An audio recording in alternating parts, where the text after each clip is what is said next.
Well, I figure since I'm on a roll, we might as well make a part 3 today. I'm just going to do it. I might even do part 4. I don't know. This is also very imperative. And I think as long as we hold on to misconceived notions about where Babylon is, how Babylon comes to be, how its effect on the world and the grand scale is seen from the holy perspective, from the heavenly perspective, and why the harlot deserves utter destruction in the end, this next part will describe it best, I think.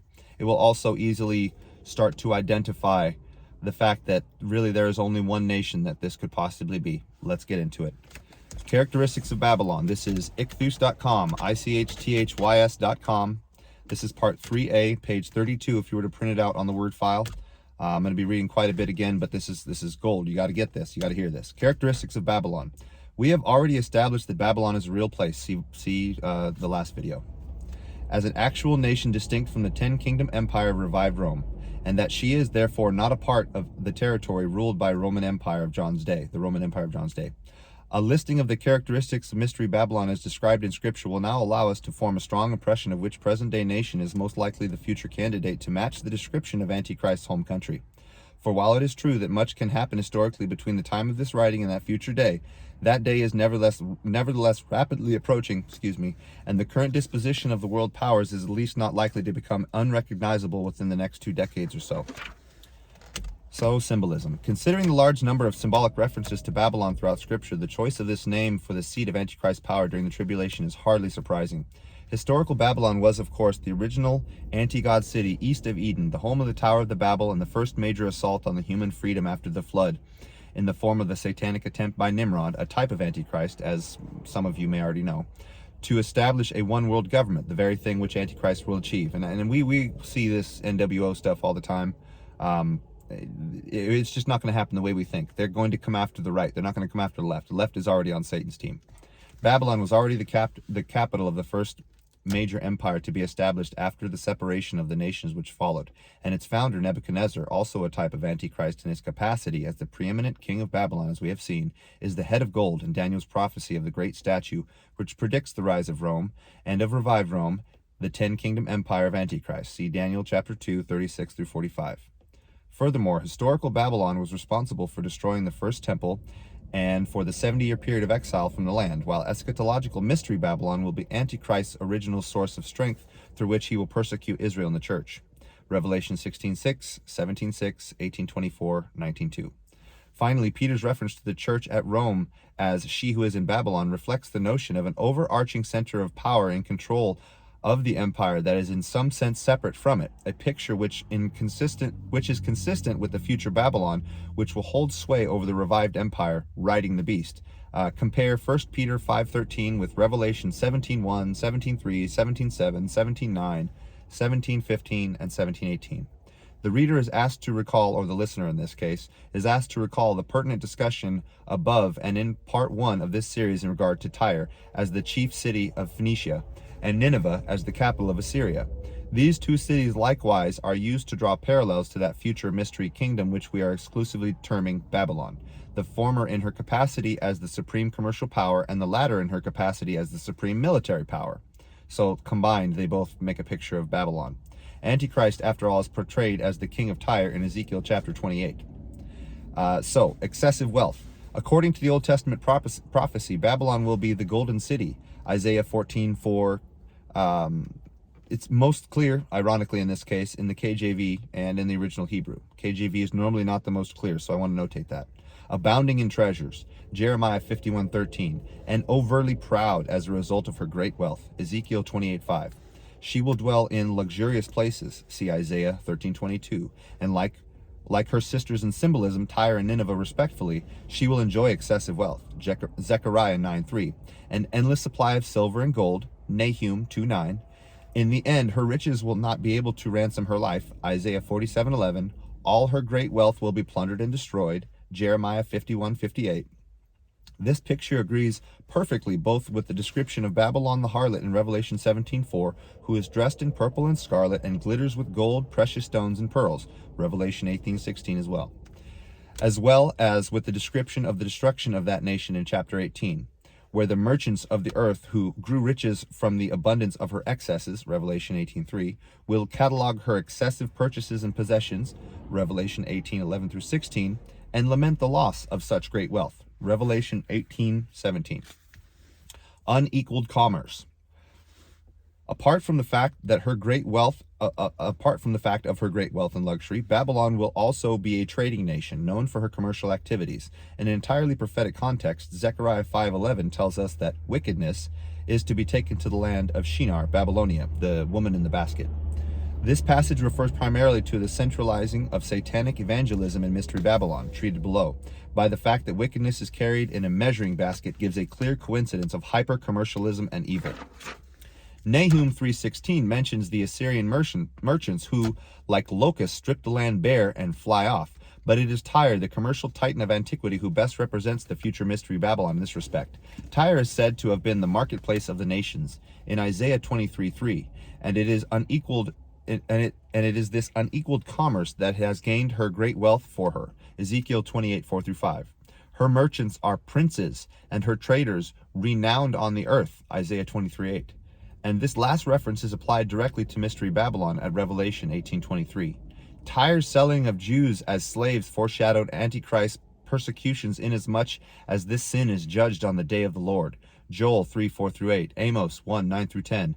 The evil nature of Mystery Babylon's commercial activity also calls to mind the trend of the third seal, Revelation 6:5 through 6, discussed in part 2b of this series if you want to check it out. Antichrist's hyper-control of economic activity to the detriment of all but his chosen few, a trend which reaches its apex of evil in the mark of the beast, without which no one will be able to buy or sell, Revelation 13:6 through 18. See also Nineveh full of plunder, Nahum 3:1. This artificial and persecutory system will contribute to the great influx of ill-gotten wealth which Babylon will garner during the tribulation. Therefore, it is not surprising that her trading activities are characterized as prostitution. See Isaiah 23:15 through 18, also Ezekiel 26 through 28, chapters 26 and 28, Amos chapter 1, 9 through 10, Zechariah chapter 9, 2 through 4. Finally, even casual readers of Revelation chapter 18 are left in little doubt about the extensiveness of Babylon's wealth and trade, especially of her voracious appetite for imports of the finest quality. See for especially Revelation 18, chapter 18, 11 through 20. She will be a preeminent power. Mystery Babylon is often referred to in Revelations as Babylon the Great. See Revelation 14:8, 16:19, 17:5, 18:2, 18:10, 18:21. A title which goes back to the head of gold, the first great empire, Nebuchadnezzar's historical Babylon of Daniel 4:30. As such, this title suggests that future Babylon will stand head and shoulders above all the other powers on the earth, and it is consistent with other descriptions of that coming power. Babylon will be the destroying mountain which destroys the entire earth of Jeremiah 51:25. Possessed of an invincible army, Habakkuk 1:8 through 11. See Assyria in Nahum chapter 2, 3, and 4, and Tyre in Ezekiel 27:10 through 11. Those are all synonymous with Babylon. The most glorious kingdoms and the glory of the Babylonians' pride, Isaiah 13:19. The queen of kingdoms, Isaiah 47:5. The bestower of crowns, nation builder. Sound familiar? Isaiah 23:8. The blasphemous I am of the nations, we claim godhood, Isaiah 47:8. A ruthless and impetuous people who sweep over the whole earth, seizing dwellings not their own. Oh boy. Habakkuk chapter 1 verse 6. Also Assyria in Nahum 2:11 through 12. All pictures of the future Babylon. And you guys are already starting to put the picture together. Feared and dreaded, a people who are a law unto themselves and who promote their own honor, Habakkuk 1:7. Guilty men whose strength is their God, Habakkuk 1:11. How many times have we said that our country is acting out of line in war and nation building and taking over and spreading democracy? Just going to say. Also, the hammer of the whole earth, Jeremiah 50:23. The rod and staff which smites the nation. So even though Babylon is evil, it's still used by God. Isaiah 14:5 through 6. The war club that smashes nations at God's behest, Jeremiah 51:20 through 21, and also Revelation 17:17. We laid the nations low. The boast of the whole earth, Jeremiah 51:41, and one who attracts a wide variety of immigrant peoples. Isaiah 13:14. I'm not going to say it yet. From the above compilation of passages, Mystery Babylon's political supremacy, military dominance, and aggressive imperialism are plain to see, just like Nineveh in Nahum 3:2-3 and 3:19. No other nation on earth will be the like of her during that future time. It will not be a question of any true balance of power when Antichrist begins his run towards world conquest at the helm of Babylon. First at the helm of Babylon, then quickly transferring his flag to the 10-kingdom revived Roman Empire, of which he gains control through her dominance. One particular aspect of Babylon's military might is important to consider separately, because it clearly marks her out as a future eschatological power. Although historical Babylon was, for all intents and purposes, a landlocked empire that relied mostly exclusively on her army, Mystery Babylon of the Tribulation is described as a maritime nation. Isaiah 21:1, Jeremiah 51:13, also Revelation 18. So clear. And will be a naval power of unprecedented strength, for it will be via the projection of her military power through this means that Antichrist will finally vanquish the Southern Alliance, removing thereby the last major impediment to his world dominance. See Daniel 11:30, 11:40, also Numbers 24:24, and the analogy of Tyre Babylon from Isaiah 23:4 and Zechariah 9:2-4. It stands to reason that the aggressive, rapacious, imperialistic commerce with which Babylon is credited will require an unmatched navy to safeguard, foster, and enforce. And I'll just say, no, I'm not yet, don't need to. Also, to send it home, we're almost there, guys. Unprecedented evil. More so than any other nation in the history of the world, Mystery Babylon will indulge herself in luxuries characterized by wickedness. LGBTQ, anyone? Even those pleasures she will take which is ordinarily acceptable or at least not sinful in and of themselves will become so by reason of their extraordinary excess and their ill-gotten origin. Antichrist's evil system of economic exploitation has been covered in part in our treatment of the Black Horse, the third seal of Revelation, chapter 6. See part 2 of this series if you like, section 9, part 3, and will be treated later in great detail, section 2-3, also Daniel 11:24 and 11:39. Part and parcel of this exploitative system will the idolatry and sorcery which characterize Antichrist's political movement. For that movement will be an inextricable blend of politics, economics, and religion. A feature of his rule that, while it will begin in Babylon, will reach its culmination when he takes seat in the temple of God, proclaiming himself to be God and forcing the whole world to worship him. Daniel 8:11, 2 Thessalonians 2:4, Revelation 13:11-18, also Daniel 11:31, 12:11, Matthew 24:15, Mark 13:14. The inherent evil of Mystery Babylon is another prominent theme in Scripture, especially as it relates to her luxuries at the expense of others. She is a wanton creature, lounging in her security, Isaiah 47:8, for whom proceeds a noisy voice of revelry, Jeremiah 51:55, also Isaiah 14:11.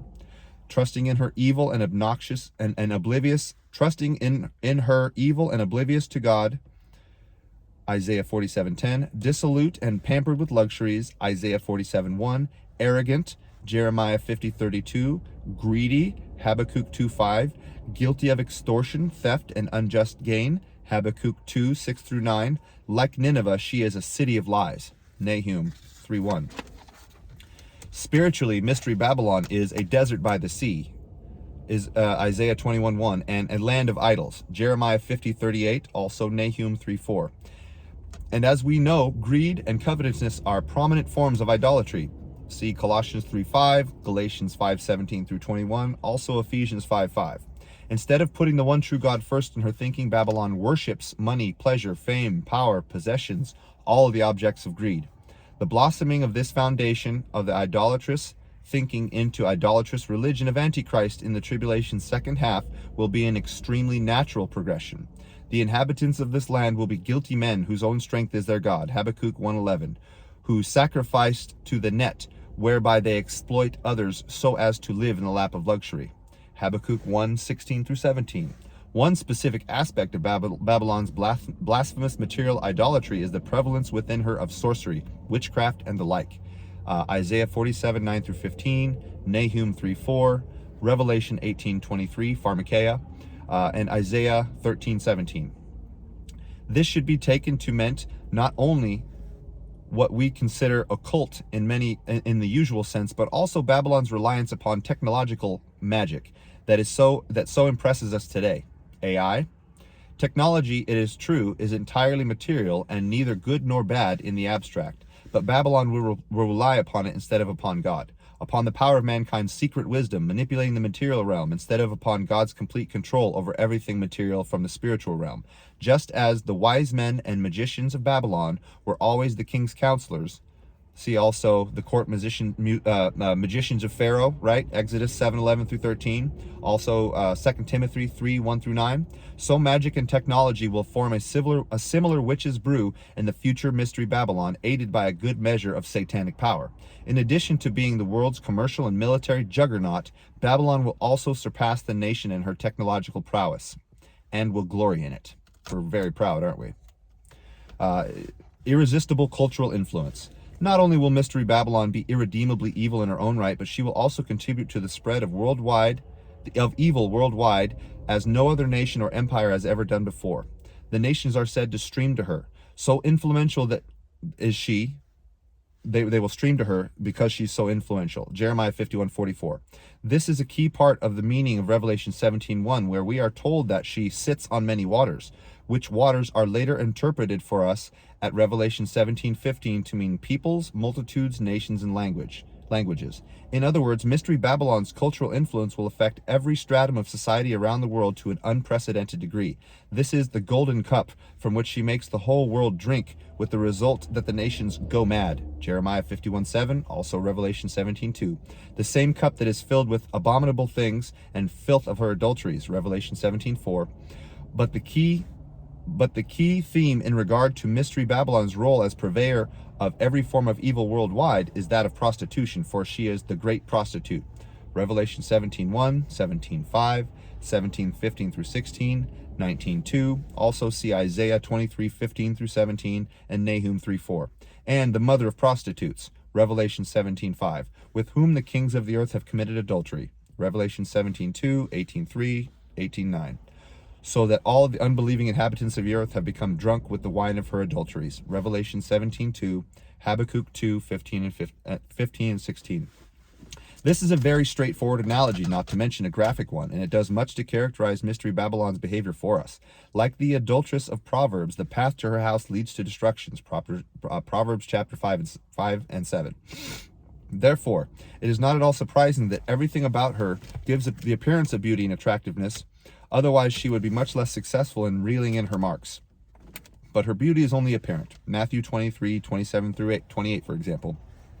Heightened on the one hand by her excessive and suggestive presentation, and facilitated on the other by the maddening wine which she gives her victims to drink. In the analogy, both the leadership level, the kings of the earth of Revelation 17:2, and on the cultural level, the inhabitants of the earth, Revelation 17:2, the latter half of the verse. Mystery Babylon will be purveying a very attractive message in the form of Antichrist's new movement. This message will seem intoxicating, but will, in reality, be extremely deadly, the maddening wine of her adulteries.